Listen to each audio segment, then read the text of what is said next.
But Kate, thanks for joining us today at ADAPT's Data Edge event here in Sydney. And when you think about the theme of building a data-driven organisation, what does that entail?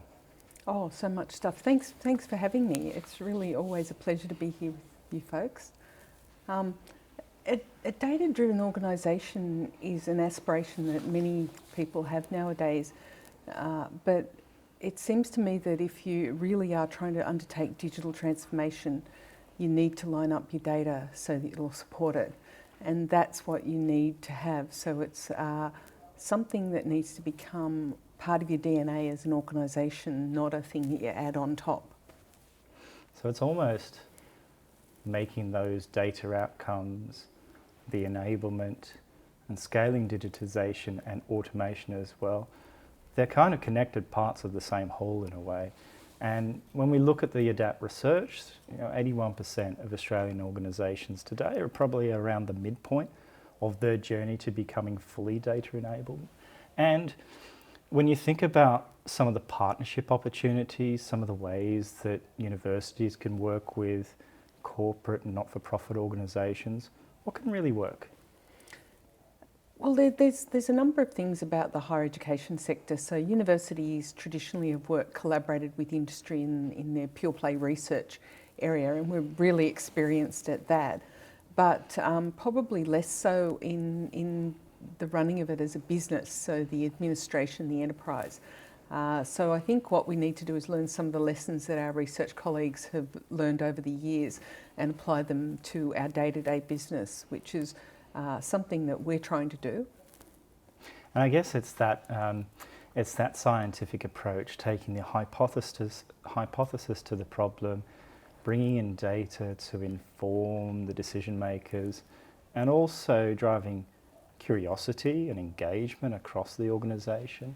But particularly when we think about some of the barriers that organisations are facing when becoming data-driven, certainly different data across different silos, those cultural challenges, understanding from senior stakeholders in the importance and urgency to fix their information architecture. There's quite a few things that organisations can focus on, but it can become quite complex very quickly.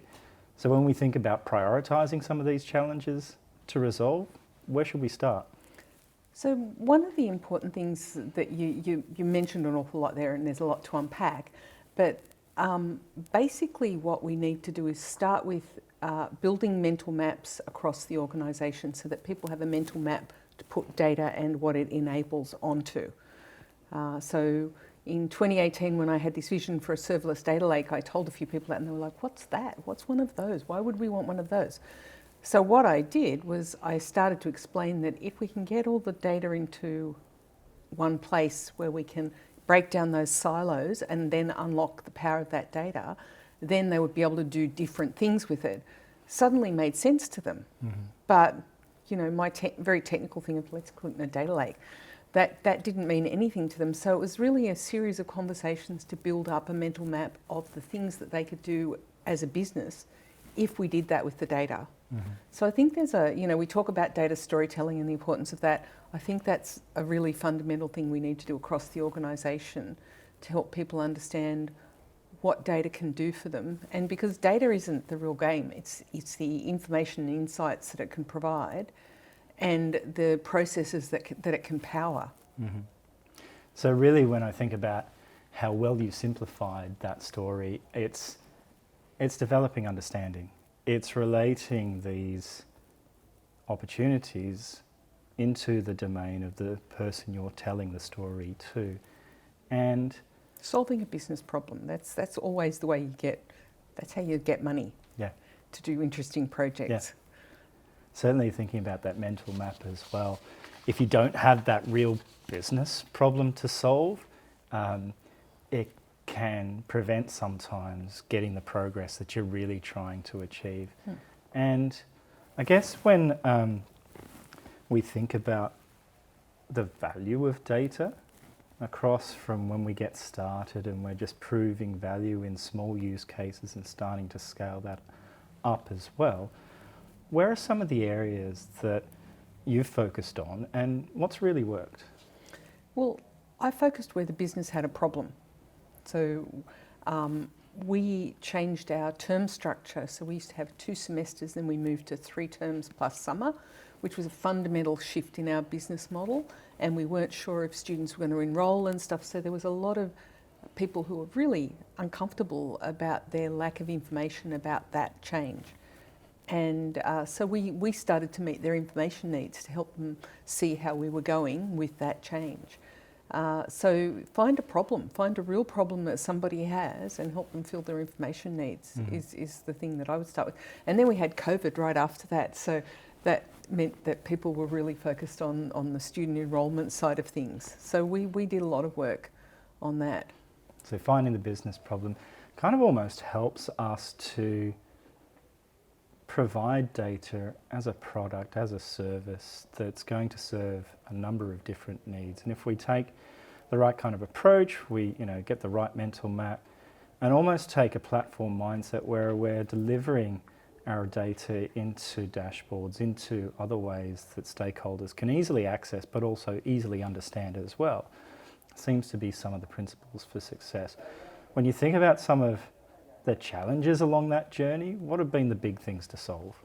Well, I want to just take a step back, and I think the important thing is having a data strategy that you can encapsulate in a couple of very short sentences. So our data strategy is all about getting people the information and insights they need to know to do their job, and to do that without them having to ask for it. So if you take that as the principle that you're doing stuff with, that's pretty easy to understand, and nobody says no to that.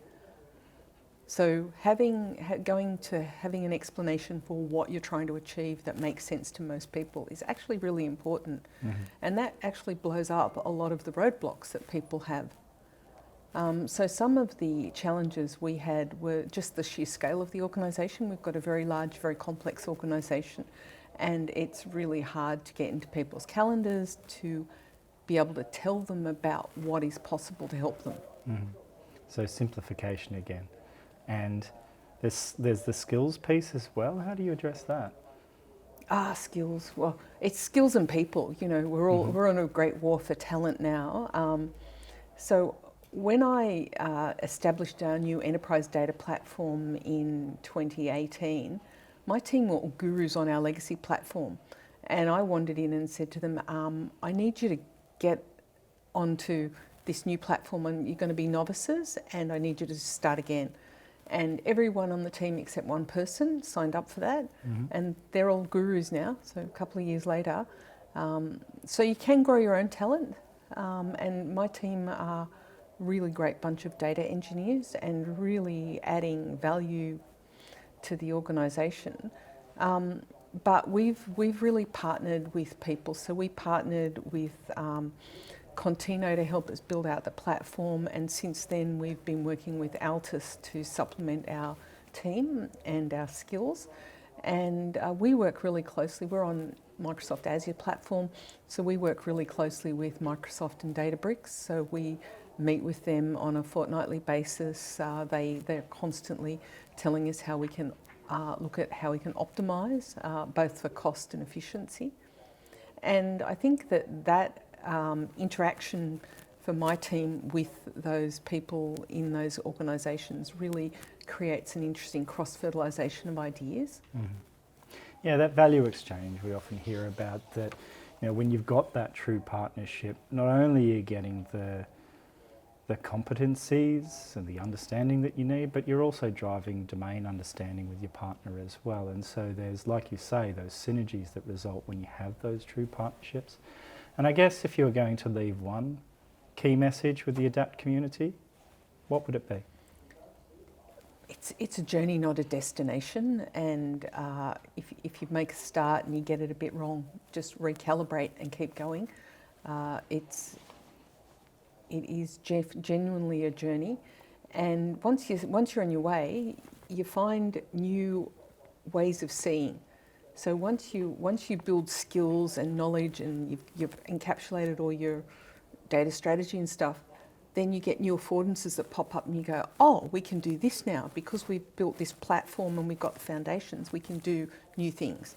And that's really interesting, exciting. So start the journey is my tip.